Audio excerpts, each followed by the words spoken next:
I do this thing now where I laugh when things get too heavy. Ugh.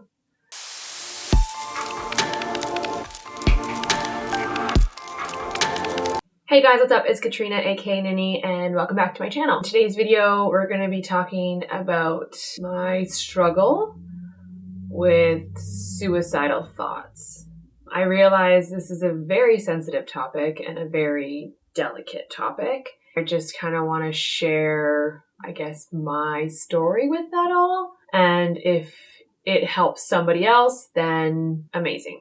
Okay, so like keyword thought as in past tense. I'm okay now. But I did go through a very dark spell after Michael passed. I've mentioned this in previous videos, but I lost my identity when he passed. He was literally the love of my life. Before him, I was a very closed off individual. I had 1,000,001 walls up. I didn't really let anybody get too close, and I'd never really been in love before. So meeting him, it just felt so natural and so right. He was an inspiration to me on like getting my life together. Really, we were building together. We talked about marriage. We talked about having kids. We talked about all the things you'd want in your future with your love, with your partner. And then in one fell swoop, that was destroyed in the matter of a night. And I lost my identity. I lost my future when I lost him. And I lost a large part of myself. I think very naturally I went into this dark space, because where else do you go when you lose the love of your life in a horrible accident? All I really had at that point was anxiety and fear and depression, and it consumed me. I didn't know how to get better. I didn't know how to live without him. I didn't really want to live without him after a while, because it just seemed impossible.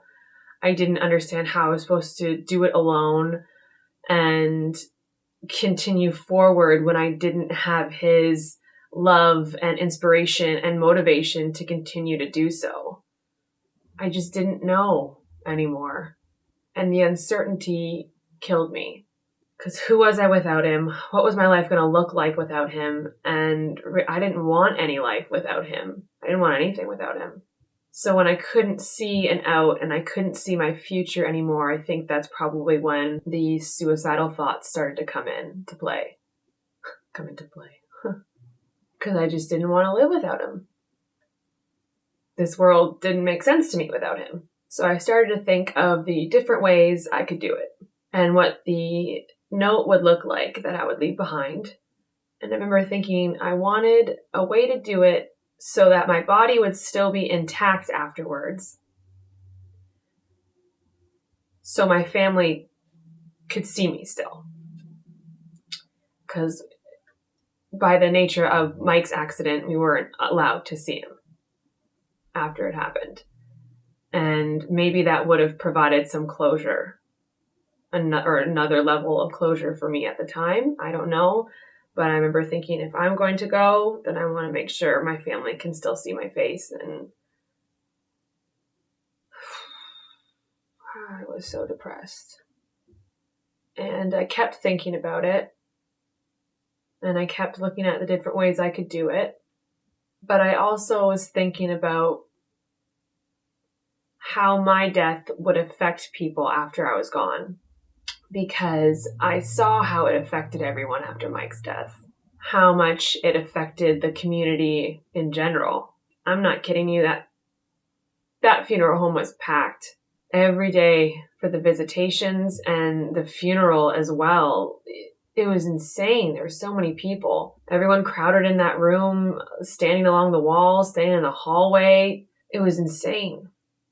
And I could see how badly his death was hurting his close friends, and I could see how badly it was hurting his family. And I knew that if I went through with it, I would be knowingly causing the same amount of pain that he unknowingly did, because he didn't know he was going to die that night.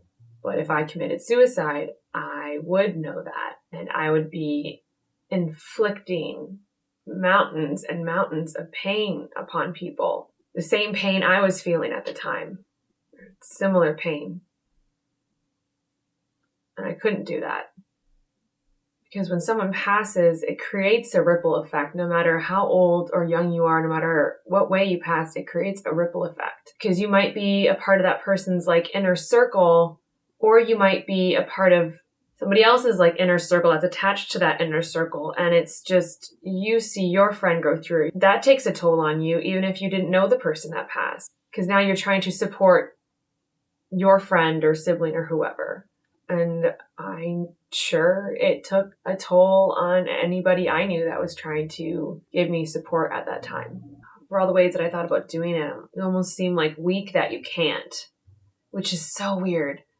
Like you think it takes like strength really to get to that point to hurt yourself in some way, which is so, I don't know, it's like a backwards way of thinking. I know it sounds ridiculous, but if you've ever been there, you kind of can understand what I'm saying.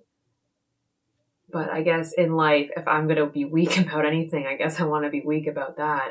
I mean, at this point anyways, because I've chosen to live, I've chosen to be here now. So when I resolved that I would keep on living, it's not like I was exactly excited about it, because like I didn't want to be here without him. It sucked. It still does suck. Like I said, there's never going to be a day I'm going to be like, oh, I'm okay with that. I was just kind of hoping that fate would intervene and do something to take me off this planet and put me out of my misery, essentially. And I walked around with that for a long time, not telling anybody, until one night I was watching Vampire Diaries. Like, on a good day, that show can make you cry. Just like one look from Stefan and you're bawling, you know what I mean? Like, but when you're already feeling like, my God. So I'm watching one episode, who knows what it was now, and I start crying because I start thinking about my own life. And sure enough, I woke up my family and my parents came downstairs and I just couldn't hold it in anymore because I was so sad and depressed.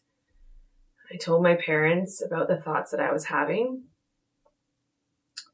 And I told them that I thought about, well, what if I just take the next 4 years and do as much as I could with my life, and then really hope that by 30 I would develop cancer and just die.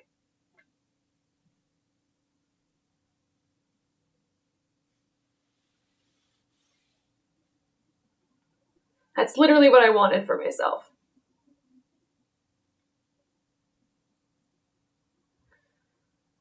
And I'm sure hearing those words come out of your daughter's mouth is not what you want them to say to you.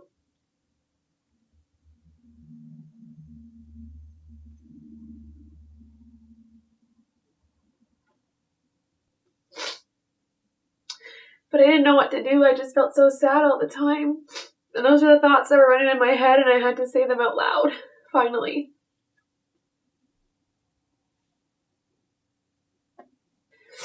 And I say 4 years because in 4 years I would be 30.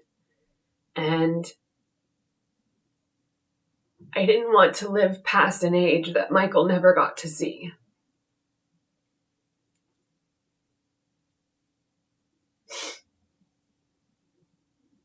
And I'm celebrating my 30th birthday on Friday, and I don't know how it's going to make me feel. I'll probably be pretty numb until afterwards when I've had time to process, but we're gonna party. We're gonna party. I'll promise you that. But after that night with my parents, slowly I got to think about, now that it was off my chest, things that I still wanted to do or see or accomplish or experience in this life. And I was reminded recently about resolving to live for not just me, but for Michael as well. And keep moving forward as much as I could. I'm choosing to live now, which is the most important part. And maybe I'll start to live my life more fearlessly and boldly and bravely, or maybe I won't, but the fact is that I'm still here and I'm still choosing to live. And what ultimately got me there was thinking about how sad and how upset and angry and confused I would be making a whole bunch of people. And I used that as my reason to stay here. And on the days that I felt like I would still try to think of other reasons and other things I wanted to accomplish or see or do or experience that would still keep me here. Not that I at the time was like, okay, I want to go on this like crazy trip or like do this or that, because I didn't have any energy for any of that, but just like the thought of eventually doing that one day. And maybe all the things I thought about doing, I'll be doing now once I turn 30. Like these videos, that was on the list. I might not have written it down, but they're definitely in my mind that when I felt better, that I wanted to do these to try to help other people when I was in a better space to help myself. And any other thing that brought me the tiniest bit of light, I clung on to. I told you I made that list of things that like, things that worked for me.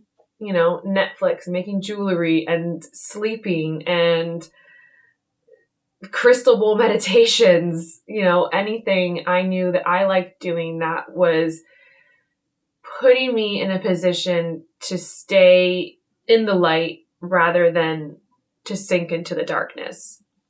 So finding your reason why, or your reasons why, is super important. So when you're feeling again, you can go back to that and let that reinforce your mind a little bit when you feel like it's crumbling to pieces.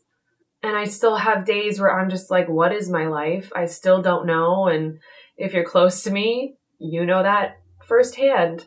Conversations we had about my life and career and like, what the hell is my future? I still really don't know what my future is going to look like.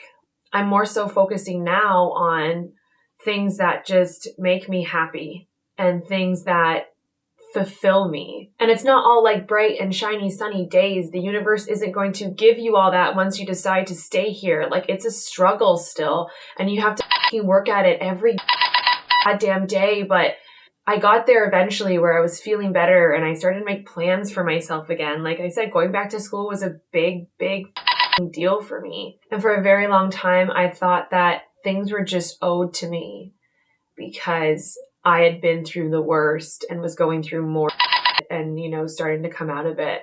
I thought I was owed something by the universe, that like something's got to be easy. But I've learned that life and the universe, it's always going to throw it at you. There's no way around it. It just will. And all you can do is keep a solid support group around you, a solid foundation. So when it does hit the fan, you are still safe and secure, and you're being supported by the people that love you. And by the people that love you, I also mean yourself.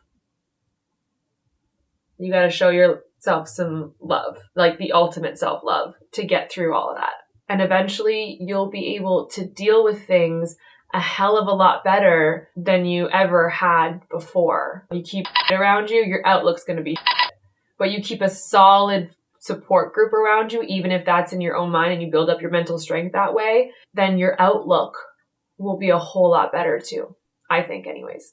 That's just me. Because if I decided to stay with the friends, if I decided to stay with how my life and just like settle for how my life was looking, I wouldn't be where I'm at right now. If I didn't have the people in my life I did then like I do now, I wouldn't be at where I'm at right now. Being here, physically present still, is the culmination of a lot of different factors. And finding the things that make you happy and really sticking to that is a struggle.